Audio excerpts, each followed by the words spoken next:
নমস্কার বন্ধুরা। সত্যি ভূতের গল্পে আপনাদের স্বাগত। আজকে পর্ব ৩।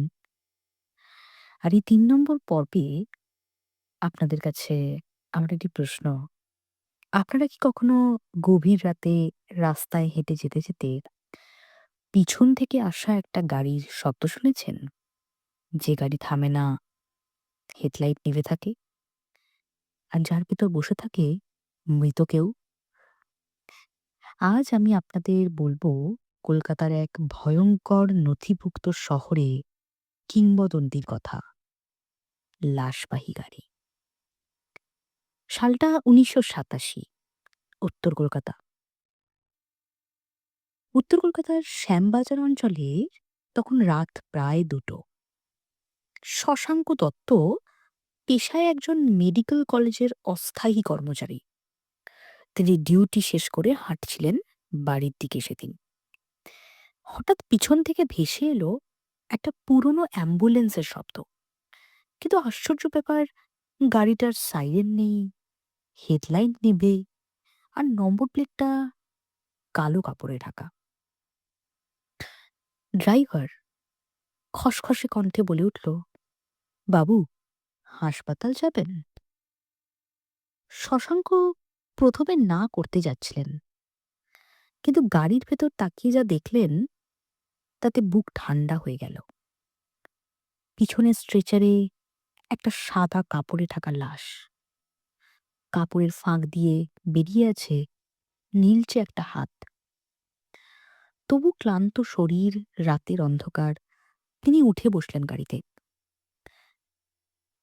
অস্বাভাবিক একটা ঠান্ডা স্রোত যেন বয়ে যাচ্ছে তার শরীরে। শশাঙ্ক কাঁপা কাঁপা গলায় জিজ্ঞাসা করল, তোমরা কোন হাসপাতাল যাচ্ছ? ড্রাইভার বলল, যেখানে সবাই শেষবার যায়। শশাঙ্ক এই কথার পর থেকেই লক্ষ্য করল গাড়ির ভেতরের তাপমাত্রা অস্বাভাবিকভাবে ঠান্ডা হয়ে যাচ্ছে। তিনি লক্ষ্য করলেন ড্রাইভারের মুখটা আয়নায় ঠিকমতো দেখা যাচ্ছে না, যেন মুখ নয়, সেটা একটা ছায়া।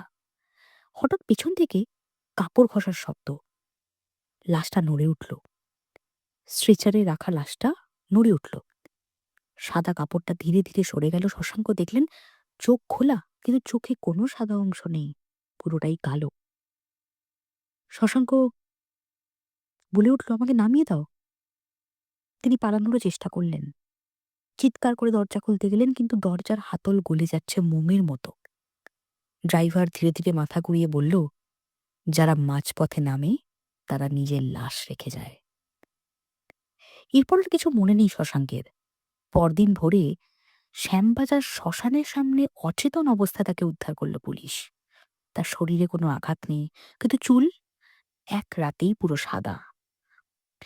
পুলিশ তদন্তে জানতে পারে ঠিক ওই নম্বরবিহীন অ্যাম্বুলেন্সের মতো একটা গাড়ি ১৯৭৪ সালে দুর্ঘটনায় পুড়ে যায়। ভেতরে ছিল একজন ড্রাইভার আর একটি অজ্ঞাত লাশ। আজও বহু নাইট কার ট্যাক্সি চালক বলেন, রাত ১টা থেকে ৩টের মধ্যে এই লাশবাহী গাড়ি নাকি কিছু মানুষকে তোলে, কিন্তু সবাই ফেরে না। বন্ধুরা, যদি কোনোদিন গভীর রাতে হেডলাইট ছাড়া অ্যাম্বুলেন্স থামে আপনার পাশে, আর ড্রাইভার যদি বলেন হাসপাতাল যাবেন, মনে রাখবেন কিছু যাত্রা একমুখী। ধন্যবাদ। আশা করি গল্পটা আপনাদের ভালো লেগেছে।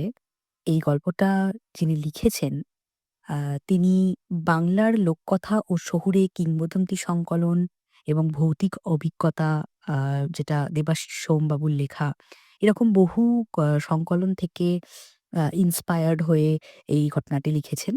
আ আমার তো পড়ে বেশ ভয় লাগলো। তাই আপনাদের সাথে শেয়ার করলাম। আপনারাও জানাবেন আপনাদের কেমন লেগেছে ঘটনাটি, এবং আপনারাও যদি আপনাদের ঘটনা আ আমাকে পাঠাতে চান, তাহলে অবশ্যই bhutu.kanet@gmail.com এ আপনারা মেইল করতে পারেন। লিখে অথবা অডিও করে পাঠাতে পারেন। আ আমার ভালোবাসা নেবেন এবং সকলে ভালো থাকবেন। ধন্যবাদ।